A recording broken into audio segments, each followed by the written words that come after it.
I clearly remember when I first heard Steve Earle. I was probably 18 years old, and I used to tape music off the radio with old cassette tapes. My uncle lived with me at the time, and he told me that there's a kid in his high school that used to do that and was a complete dork. But I did it too. And one day I was listening to WSCP Classic Country Radio out of Pulaski, New York, and the DJ came on and he said, "Here's a song about a snake and moonshine and Vietnam and a whole bunch of stuff." So I immediately ran over to the radio, which had my trusty cassette tape already in it, and pressed record because I knew it was going to be good. And it was. And up till that point, I was pretty much listening to like outlaw country and southern rock. But Steve Earle kind of led me down the path of the poet folk singers like Bob Dylan and Leonard Cohen and Tom Waits. And Copperhead Road, in particular, kind of bridges that gap between southern rock and folk music. So it was, up till that point, one of the best songs I'd ever heard in my life, and had a profound effect on me and the music I listened to thereafter. And another thing Copperhead Road in particular did was it got me to play the mandolin. So I'm actually kind of proud of this. This is a New York Pro mandolin. Paid $90 for it. It's very cheap, and not the greatest mandolin in the world, but I still have it. And I bought it, I don't know, maybe around 2003 or something like that. And I went out with it that night. Never played mandolin in my life. I played guitar, so I figured the chords out on it. I figured out how to play Copperhead Road, and I went out later that afternoon, like probably I don't know 2 3 hours after I bought the mandolin. I went out and played it out live in front of people. So I'm kind of proud of that.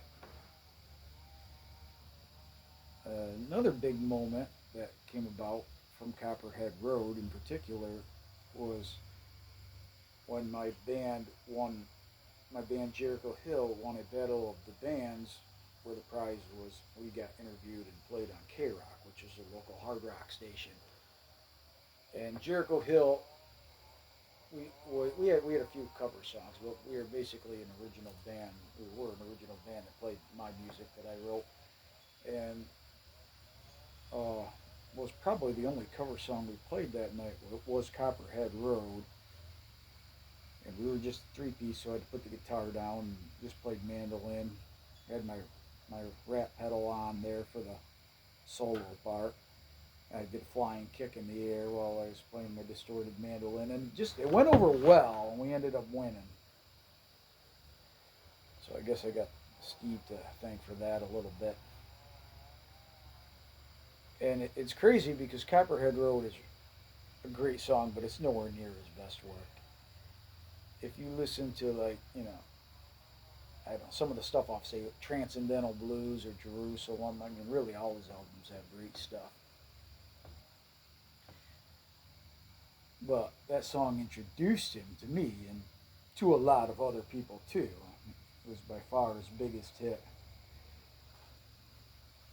And and everybody when they talk about Steve Earle, everybody likes to talk about Guitar Town and what an incredible album that was, and that was a great album. I think Someday was probably for me the best track on that album. But Exit Zero, that was where it was at when I started getting into Steve Earle.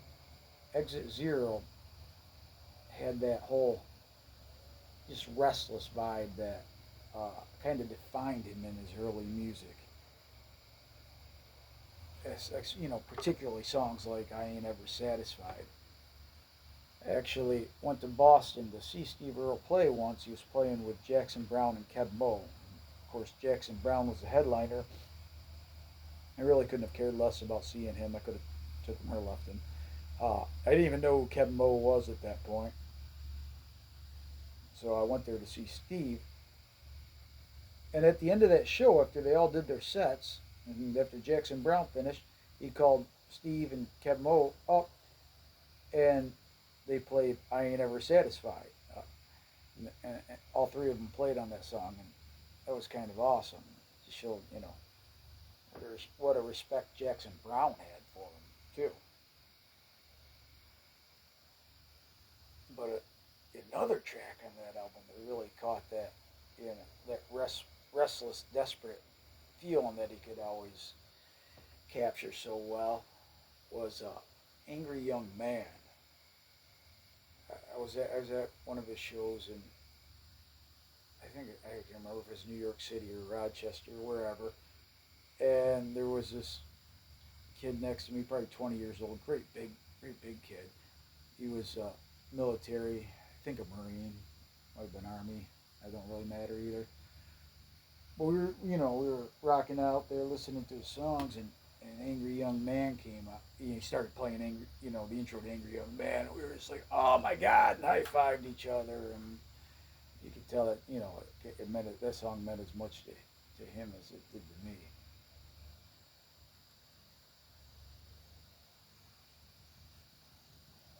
And it wasn't just lyrics too.